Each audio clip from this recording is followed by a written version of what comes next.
मित्रों नमस्कार। मेरे चैनल रुद्र न्यूज़ में आपका स्वागत है। पवन खेड़ा जो कांग्रेस के स्पोक्स पर्सन हैं, उन्होंने प्रधानमंत्री नरेंद्र मोदी से निजी पंगा ले लिया है और ये निजी पंगा जो है ये उनको भारी पड़ सकता है और इसका इशारा आज मिल गया। पवन खेड़ा की वो बात आपको याद होगी जो उन्होंने पिछले दिनों कही थी। नरेंद्र मोदी को कहा था नरेंद्र गौतम दास मोदी। आपको मालूम है गौतम किसका नाम है? गौतम अडानी। और जो मिडल नेम लगाया जाता है कुछ देश के कुछ इलाकों में वो पिता का नाम होता है। जैसे नरेंद्र मोदी जी के पिता का नाम दामोदर दास था तो वो अपना नाम लिखते हैं नरेंद्र दामोदर दास मोदी।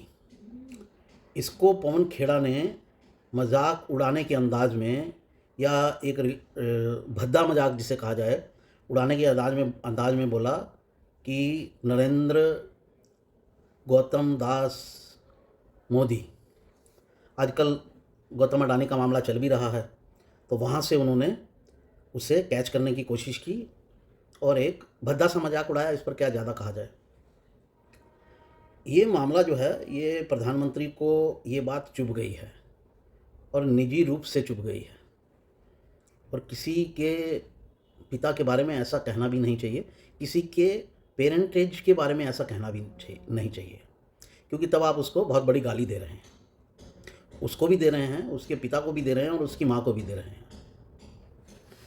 तो आज क्या हुआ कि जब पवन खेड़ा जो हैं वो कहीं जाने वाले थे तो उनके खिलाफ देश में कई एफआईआर हुई इस मामले को लेकर और इसे हेट स्पीच मानते हुए असम की पुलिस ने वहाँ जो एफआईआर दर्ज हुई थी उनको दिल्ली में प्लेन से उतार लिया और उतार के उनको अरेस्ट कर लिया।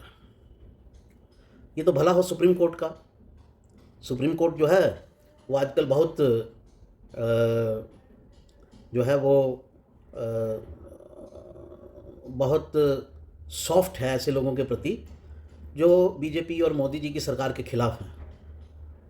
पिछले दिनों जब नुपुर शर्मा का मामला आया था तो सुप्रीम कोर्ट के जजों ने बहुत बड़ा लेक्चर दिया था और मामला क्या था? सिर्फ लीगल मामला था कि देश में कई जगह पर नुपुर शर्मा के खिलाफ एफआईआर दर्ज हैं, उनको क्लब कर दिया जाए। तो बहुत बड़ा लेक्चर दिया गया, कई दिन लगाए गए इस एप्लीकेशन के निस्तारण में।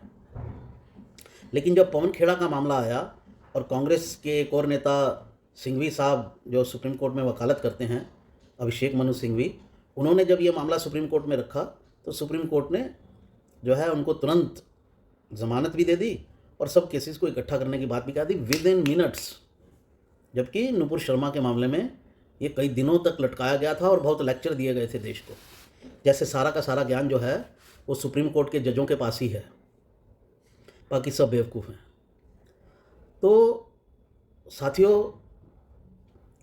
उसकी बड़ी आलोचना हुई थी और जब सोशल मीडिया पर इतनी आलोचना हुई, आजकल तो सोशल मीडिया है ना, आप कुछ भी काम कीजिए आपको तुरंत पकड़ लिया जाएगा। जब बड़ी आलोचना हुई तो जज रोने लगे, अरे सोशल मीडिया पर हमारी इतनी आलोचना क्यों हो रही है? भाई आर यू अबव लॉ? आप लॉ से ऊपर हैं क्या? जैसे प्रधानमंत्री लॉ से ऊपर नहीं है वैसे सुप्रीम कोर्ट के जज भी लॉ से ऊपर नहीं है। आपके खिलाफ मुकदमा दायर नहीं हो सकता लेकिन जनता की अदालत से ऊपर आप भी नहीं हैं। सबसे बड़ी जनता की अदालत है। तो साथियों सुप्रीम कोर्ट ने तुरंत पवन खेड़ा को रिलीफ दे दिया। अब ये जो पवन खेड़ा का बयान था इसको बहुत साफ है कि प्राइम मिनिस्टर ने निजी तौर पर ले लिया है। अब पवन खेड़ा को इसका जवाब तो देना पड़ेगा। मोदी अपने एक एक्शन से रुक जाएंगे ऐसा होगा नहीं। इसका लेसन तो उनको मिलेगा, कुछ लेसन तो मिल गया। आज मुंह उनका उतरा हुआ था। राजनीति में कभी भी लड़ाई को पर्सनल नहीं किया जाता है। ऐसा बयान देकर आपने लड़ाई को पर्सनल कर दिया। राजनीतिक दलों में और राजनीतिक नेताओं में लड़ाई पॉलिटिकल होती है, पर्सनल नहीं होती है। और कांग्रेस जो है लड़ाई को पर्सनल बनाने में लगी है तो उसका जवाब भी मिलता है। बीजेपी भी पर्सनल अटैक करती है, दोनों तरफ से पर्सनल अटैक होते हैं। लेकिन प्राइम मिनिस्टर के ऊपर आप सीधा ऐसा अटैक कर देंगे, उनके पेरेंटेज को लेकर एक हल्का बयान दे देंगे और घटिया बयान दे देंगे, तो भैया इतनी समझ तो होनी चाहिए। देश के प्रधानमंत्री हैं। ना नैतिकता कहती है, ना राजनीतिक नैतिकता इसको कहती है। और प्राइम मिनिस्टर अगर उतारू हो जाए या रूलिंग पार्टी अगर उतारू हो जाए तो भैया चिदम्बरम जी से पूछ लेना चाहिए था पवन खेड़ा जी को, तब क्या होता है। तो पर्सनल नहीं करनी चाहिए लड़ाई, राजनीतिक रूप से लड़िए उसको। तो खैर आगे भी अब पवन खेड़ा जी को बचकर ही रहना होगा, नहीं तो एक चूक हुई नहीं और लेने के देने हैं। पवन खेड़ा जी के लिए अच्छा सुझाव यही है कि वो प्रधानमंत्री से माफ़ी मांग लें कि मेरे मुंह से निकल गया गलती से और मैं इसका ध्यान रखूँगा। यही उनके लिए सबसे अच्छा है। इससे जो एक निजी जो खटास है वो दूर हो जाएगी।